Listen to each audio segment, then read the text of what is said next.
옥천케미칼의 이 팀장입니다. 오늘은 이 컨테이너에 OCC 보드 시공을 하는 날이에요. 그래서 이제 비전문가인 제가 시공하기보다는 OCC 보드의 전문 시공 업체이신 다니얼스토리의 저랑 같은 이 팀장님이십니다. 이 팀장님 한번 소개해 드리도록 하겠습니다. 안녕하세요. 다니얼스토리의 이원기 팀장이라고 합니다. 이원기 팀장님을 특별히 모시게 된 이유가 1차 단열 시공을 해서 벽체를 만들어는 놨는데 보시면 이렇게 단차가 이렇게 형성이 많이 되어 있어요. 단차가 있고요. 이렇게 단차가 있고 이쪽도 보시면 이렇게 단차가 있거든요.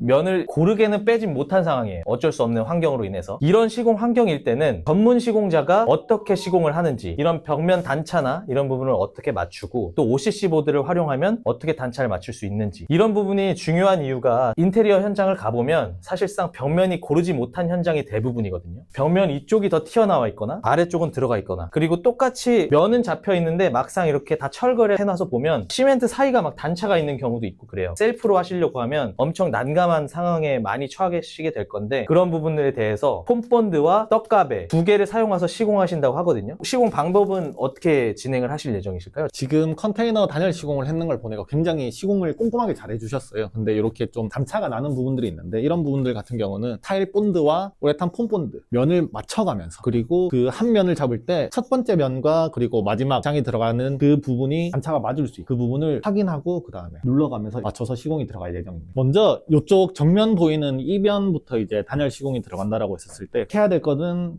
실측이겠죠. 먼저 길이부터 재야 되는데, 길이를 재서 나갑니다. 여기 한 2200 정도 되네요. 여기도 2200 정도, 2205 정도, 요건 2200, 여기도 2200 정도.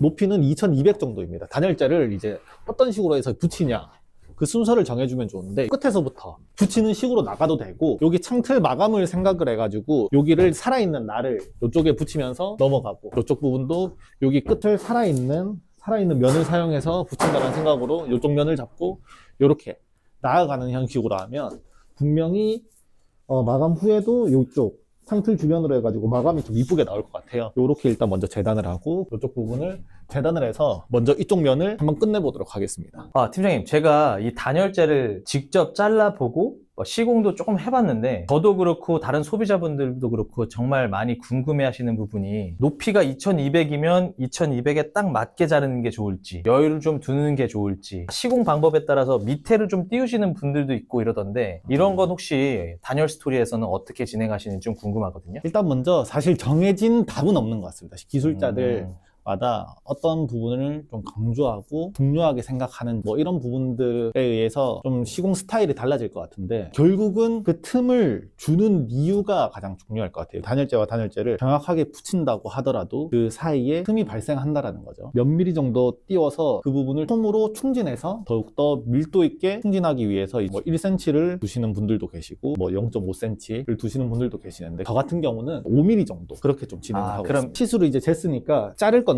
여기 OCC 보드 13T 길이가 2400입니다. 그러면 우리가 지금 2200을 자를 거기 때문에 여기서 20cm를 빼면 되잖아요. 2400에서 20cm를 빼서 그런 식으로 해서 20cm 잡고 일자로 내리는 방법도 있고, 20cm 부분을 눌러서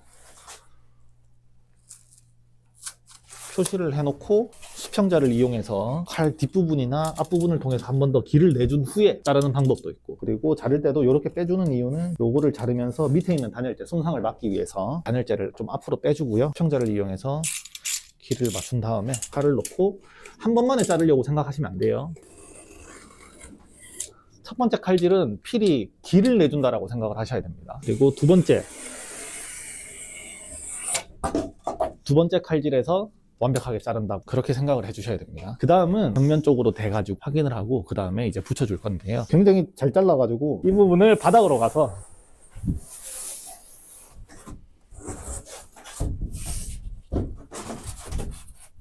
여기 위치를 잡아줍니다. 그리고 나서 여기는 면을 맞춰서 시공을 할 거기 때문에 창틀 면을 맞춘 후에 맞춰지는지 확인하고 실제로 고객님들 집에서 시공을 하다 보면 이런 창틀도 좀 삐딱한 경우들이 있다 보니까 이런 부분들을 필히 먼저 확인을 하고 단열재 붙일 때는 무조건 재단 후에 그냥 바로 붙이면 사고 납니다. 무조건 대보고 정확하게 이제 재단한 부분이 맞다라고 하면 그 다음 계속 이어나가시는 게 좋습니다. 사이즈가 이제 맞다면 다시 올려서 여기 같은 경우는 타일 본드를 사용해 가지고 수평을 잡아줄 겁니다.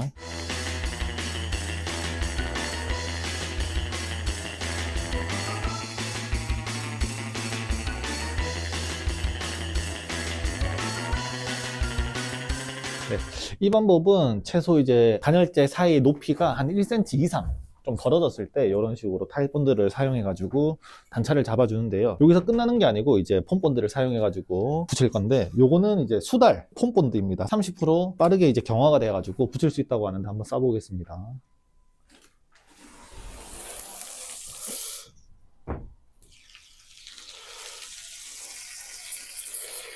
우레탄 폼 쏠 때도 한 1cm 정도 이렇게 떼어놔서 쏴주는 게 중요해요. 이거를 붙여서 이렇게 쏴버리면 아까 제가 저렇게 풀 튄 것처럼 저런 형상이 일어나니까 한 1cm 정도 띄워서 이렇게 모서리 부분 꼼꼼하게 해서 쏴준 후에 그 다음에 요게 기밀 작업을 하는 거라고 생각을 해주시면 돼요.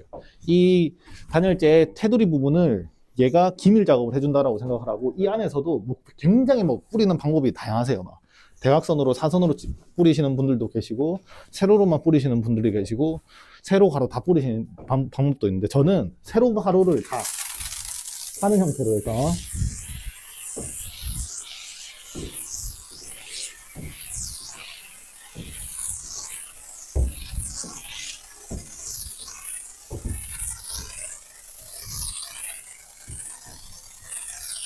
뿌린 후에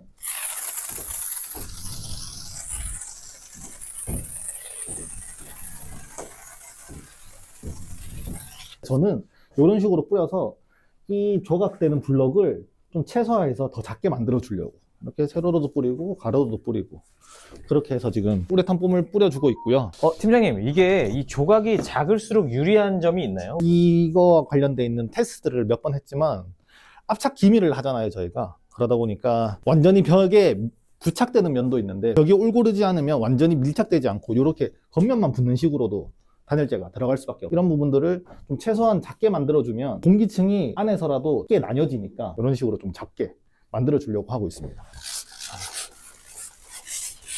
그리고 폼을 싸준 후에 이렇게 물 뿌려주는 거는 요즘 거의 이제 단열 시공 전문가들은 이제 다 아는 것 같고요. 요렇게 뿌려놓고 좀 상태를 보고 좀 기다려줘야 돼요.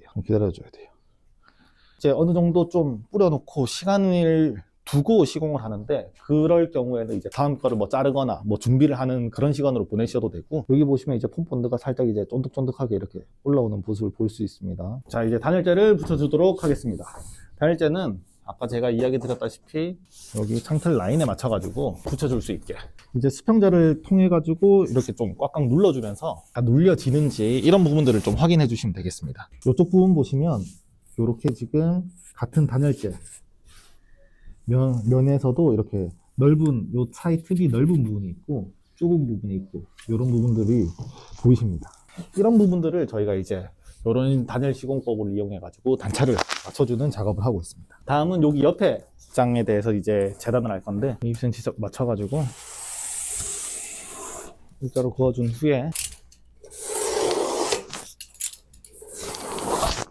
콘센트 박스가 있습니다. 이 부분은 어떻게 이제 시공을 해가지고 이 부분을 치수를 재서 이제 자르냐면 뭐 방법은 여러 가지가 있죠. 여기 뭐 이렇게 치수를 재서 자르는 방법도 있고 단열재를 벽면에 밀착시켜서 이 부분을 툭툭툭툭 쳐서 단열재에 표시해서 자르는 방법도 있고 여기 콘센트 박스가 있었던 곳을 어느 정도 좀 기억을 해두고 그 다음에 이 부분을 톡톡톡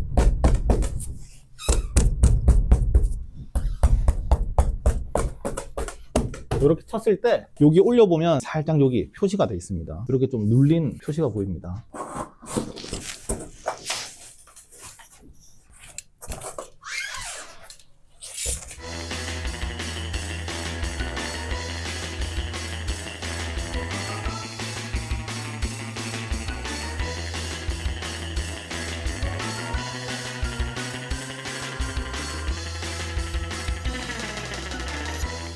이번에는 월드 스피드 폼으로 해가지고 한번 해보겠습니다.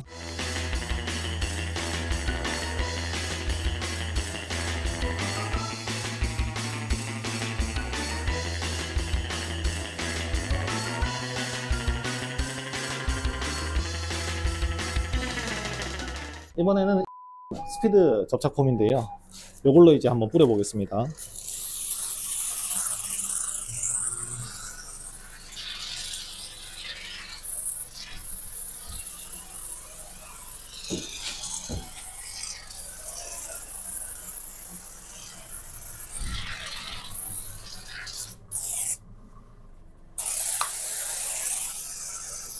안 되는데, 이거. 안 되겠죠. 이거 안 되겠는데.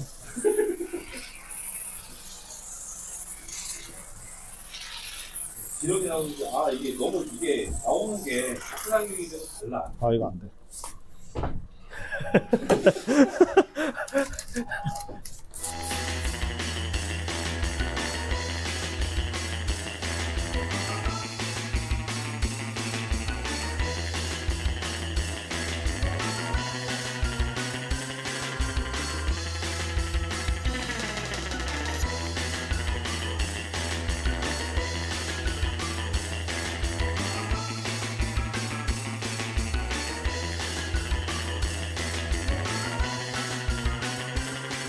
이번에는 타이거에서 나온 스피드 폼 본드를 이용해 가지고 한번 단열 시공 해 보겠습니다.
컨테이너 단열을 많이 하셨다고 들었어요. 근데 이제 이번 현장에서는 이 OCC 보드로 이제 최종 마감과 이제 단열까지 진행을 해주셨는데 어떠셨는지가 좀 궁금하거든요. 컨테이너 단열 시공을 하고 나면 항상 소비자분들께서 마감은 어떻게 해야 되는지에 대한 고민이 항상 좀 따라오는 좀 숙제 같은 과제였는데, 단열 시공을 하면서 외부 마감까지 같이 할 수 있는 복합 단열재로 단열 시공을 했다라는 게 가장 큰 장점인 것 같습니다. 이 부분이 왜 장점인 것 같냐면, 소비자분들께서는 마감을 마감을 하게 되면 벽면에서 튀어나오는 두께가 두꺼워지잖아요. 그 그렇죠. 부분을 좀 절약할 수 있는 부분, 단열 성능도 챙기면서 마감까지 같이 할 수 있어요. 그 장점이 사실은 가장 큰 장점이었던 것 같고요. 그리고 시공석에서도 높이가 일단 2400이다 보니까 한 번만 잘라서 크게 좀 단열할 수 있는 또 그런 부분들이 좀 장점이었던 것 같습니다. 어떻게 보면 여러 복합 단열재 중에 하나잖아요. 제가 생각했었을 때 복합 단열재는 같은 두께로 마감까지 할 수 있다는 장점을 가지고 있는데, 그 중에서 가장 좋은 단열 성능과 면제가 중불연이라는 부분, 그리고 복합 단열재 중에 가장 합리적인 가격으로 시공을 할 수 있는 게 좀 장점인 것 같아요. 네. 팀장님 오늘 정말 좋은 시간, 귀중한 시간 할애해 주셔서 정말 감사하고, 아무래도 이거 보시는 분들도 정말 많은 도움을 얻어갈 것 같아요. 그래서 앞으로도 저희 단열 관련 컨텐츠들을 이제 계속해서 찍어서 업로드할 예정인데, 그때 간간히 전문가로서 이렇게 조언도 해주시고 여러 가지 의견 주시면 정말 감사하겠습니다. 제가 말을 진짜 개똥을 하는데 그 집에 모든 거 대표님께서 이쁘게 좀 편집을 좀 해주셨으면 좋겠습니다. 네. 감사합니다, 팀장님. 네.